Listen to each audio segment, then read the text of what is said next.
So basically, I was told I had cancer. I was told immediately that I needed to go into hospital. I was told I needed to get chemotherapy virtually the next day. It was like I had no time to think about it. This was pretty urgent. And I remember, the experience of going into hospital. And the first time I felt scared was when I saw the hospital food, because it's absolutely diabolical. And I discovered it's the same here in America, which is good to know. So we're not getting any worse off in New Zealand. But I found myself in this quite strange, clinical and strange environment in a hospital room that wasn't as nice as this, but it looked a bit like this. And the thing about going into hospital, I've never spent any time in hospital. I mean, I've got kids, so we've been in to have the children, but I'd never been in hospital. I'd never spent any time there, really.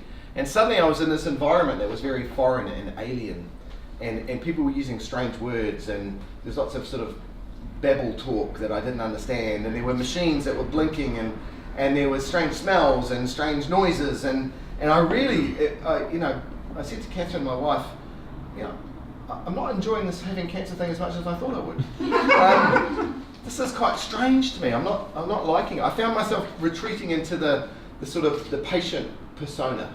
You almost, the words that the doctors use and the people use around you about you being a patient, you being a victim of cancer, you having to battle and fight.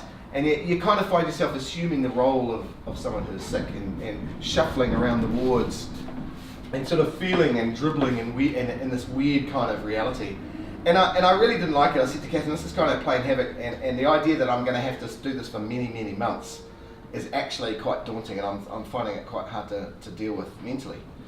And so we thought we've got to change something about this, because we can't be in this scenario, for the next, at that stage was going to be about 4 to 6 months, which at that time felt like a really long amount of time. 4 to 6 months of this.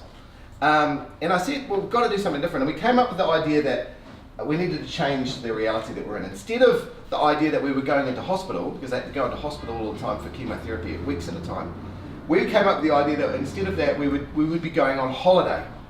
And so the first holiday we took was to Fiji. So this is us in the hospital ward, and we did just some really simple sort of cheap things. We bought some posters, we bought a whole lot of cheap props. We basically dressed the room as if it was Fiji.